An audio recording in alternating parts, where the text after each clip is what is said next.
अयोध्येमध्ये रामललाची प्राणप्रतिष्ठापना झाली, भव्य मंदिराचं लोकार्पण झालं। त्यानंतर आता देशभरातील रामभक्त अयोध्येत यायला सुरुवात झालेली आहे। त्यामुळे अयोध्येतले सगळे हॉटेल्स पुढचे 15 दिवस फुल आहे। आपण हे दृश्य या ठिकाणी बघू शकतो।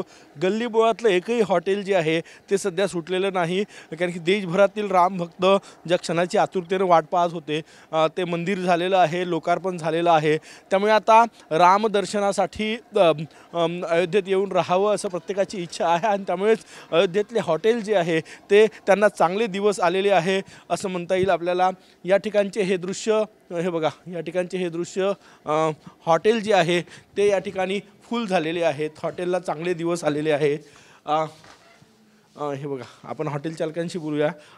आपका ये होटल है, आने वाले 15 दिन का होटल फुल है, क्या कैसे क्या है, क्या बताइए? हमारे होटल में सर ऐसा है कि 3035 रुपये का रेट है। हर फैसिलिटी उसमें है, गीजर है, एसी है, सब कुछ जो चीज़ मांगता आदमी को फैसिलिटी उसमें सब पूरा। राम जी यहाँ विराजमान हुए हैं तो उसके कारण फुल है होटल। जी जी, राम जी की हुआ है। जी जी, राम जी की वजह से हुआ है हमारा फुल सब।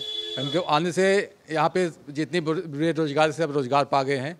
जी, आप क्या कहेंगे? आप दर्शन के लिए आए, होटल ढूंढ रहे हैं?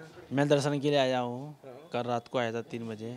होटल मिला, ढूंढ रहे थे आप इधर उधर? नहीं मिला, बड़ी मुश्किल में मिला होटल। फुल है होटल सभी? होटल सब फुल है। हीच परिस्थिती आहे अयोध्येतली। जे बेरोजगार होते त्यांना रोजगार मिळालेला आहे, इथली इकॉनॉमी सुद्धा वाढायला लागलेली आहे, कारण की सगळ्यात बूस्टवर आहे तो हॉटेल व्यवसाय।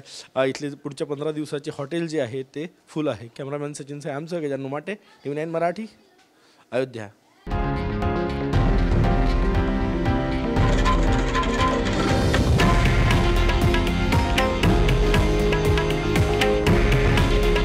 हे आहे देशातील नंबर 1 न्यूज नेटवर्क आणि आपण पाहत आहात TV9 मराठी। काळजी तुमची, हित महाराष्ट्राचं।